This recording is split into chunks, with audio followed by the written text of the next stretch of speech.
ଶ୍ରୀରାମ ଚେତନା ଜାଗରଣ ସଂଘ ପକ୍ଷରୁ ଶ୍ରୀରାମ ନବମୀ ବିଶାଳ ପଦଯାତ୍ରା ପାଇଁ ପ୍ରସ୍ତୁତି ଚୂଡ଼ାନ୍ତ। 40,000ରୁ ଉର୍ଦ୍ଧ୍ୱ ଶ୍ରଦ୍ଧାଳୁ ଯୋଗଦାନ ନେଇ ଲକ୍ଷ୍ୟ ଧାର୍ଯ୍ୟ। ପ୍ରତିବର୍ଷ ଭଳି ଶ୍ରୀରାମ ଚେତନା ଜାଗରଣ ସଂଘ ପକ୍ଷରୁ ମର୍ଯ୍ୟାଦା ପୁରୁଷ ପ୍ରଭୁ ଶ୍ରୀରାମଙ୍କର ଜନ୍ମ ଉତ୍ସବ ପାଳନ ଅବସରରେ ହେବାକୁ ଥିବା ବିଶାଳ ପଦଯାତ୍ରା ପ୍ରସ୍ତୁତି ଚୂଡ଼ାନ୍ତ ପର୍ଯ୍ୟାୟରେ ପହଞ୍ଚିଛି। ଏହି ପରିପ୍ରେକ୍ଷୀରେ ସ୍ଥାନୀୟ ସିଦ୍ଧି କଲ୍ୟାଣ ମଣ୍ଡପରେ ଆୟୋଜିତ ଏକ ସାମ୍ବାଦିକ ସମ୍ମିଳନୀରେ ଶ୍ରୀରାମ ଚେତନା ଜାଗରଣ ସଂଘର କର୍ମକର୍ତ୍ତାମାନେ ଯୋଗଦେଇ ଶ୍ରୀରାମ ନବମୀ ଅବସରରେ ହେବାକୁ ଥିବା ବାଇକ୍ ରାଲି ଓ ବିଶାଳ ପଦଯାତ୍ରା ସମ୍ପର୍କରେ ବିସ୍ତୃତ ସୂଚନା ଦେଇଛନ୍ତି।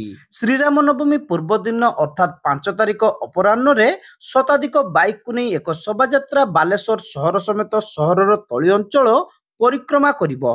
ସେହିପରି 6 ତାରିଖ ରବିବାର ଅପରାହ୍ନ 12ଟା ସମୟରେ ବିଶାଳ ପଦଯାତ୍ରା ସ୍ଥାନୀୟ ପରମିଟ୍ ପଡ଼ିଆରୁ ବାହାରି ସହର ପରିକ୍ରମା କରି ପୁଣି ସେହିଠାରେ ପହଞ୍ଚିବ ବୋଲି ଶ୍ରୀରାମ ଚେତନା ଜାଗରଣ ସଂଘର କର୍ମକର୍ତ୍ତାମାନେ ସୂଚନା ଦେଇଛନ୍ତି।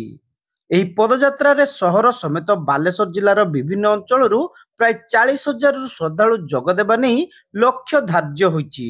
ଶୋଭାଯାତ୍ରାରେ ଶ୍ରୀରାମ ଦରବାର, ଝାଙ୍କି ବାଜା, ଢେଙ୍କାନାଳର ସିଙ୍ଗି ବାଜା, ପୁରୀର ଶଙ୍ଖୁଆ ଦଳ, ଆଦିବାସୀ ଧୁମସା ବାଜା, ଏକାଧିକ କୀର୍ତ୍ତନ ଦଳ, ଶ୍ରୀ ହନୁମାନ ମୂର୍ତ୍ତିର ବେଢା, ମହାଦେବଙ୍କ ମୂର୍ତ୍ତି ସହ ମେଢ ସାମିଲ ହେବ। ଏହି ଶୋଭାଯାତ୍ରା ଶୃଙ୍ଖଳାର ସହ ପରମିଟ୍ ପଡ଼ିଆରୁ ବାହାରି ସମଗ୍ର ସହର ପରିକ୍ରମା କରି ପୁଣି ସେହିଠାରେ ପହଞ୍ଚିବ ଓ ସେଠାରେ ପ୍ରସାଦ ସେବନର ବ୍ୟବସ୍ଥା କରାଯିବ ବୋଲି କର୍ମକର୍ତ୍ତାମାନେ କହିଛନ୍ତି।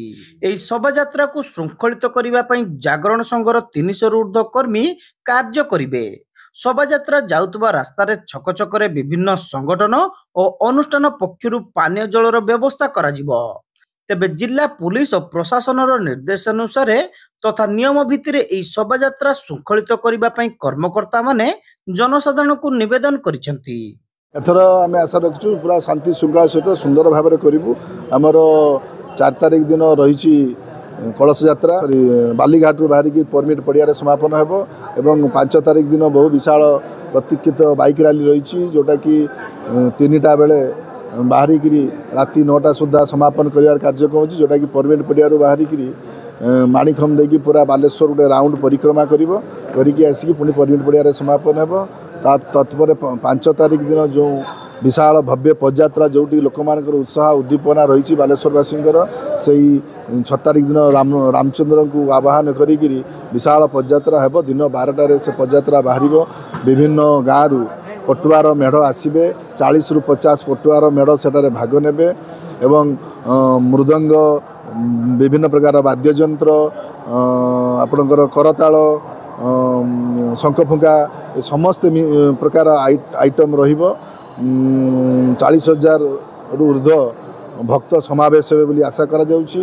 ପ୍ରଶାସନ ସହିତ ସମ୍ପୂର୍ଣ୍ଣ ସହଯୋଗରେ ଆମେ ଅଛୁ। ପ୍ରଶାସନ ମଧ୍ୟ ବର୍ତ୍ତମାନ ସମ୍ପୂର୍ଣ୍ଣ ସହଯୋଗ କରିଛି।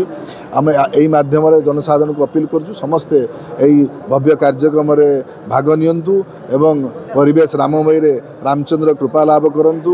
ଯେଉଁଟାରେ ସମବେତ ଜନତା ଶ୍ରୀରାମଙ୍କର ଗାନ କରୁଥିବେ, ସେଠାରେ ଭଗବାନ କେଉଁଠି ନା କେଉଁଠି ରହିଥିବେ ଶ୍ରୀରାମଚନ୍ଦ୍ର, ତାଙ୍କର ଆଶୀର୍ବାଦ ନିଅନ୍ତୁ।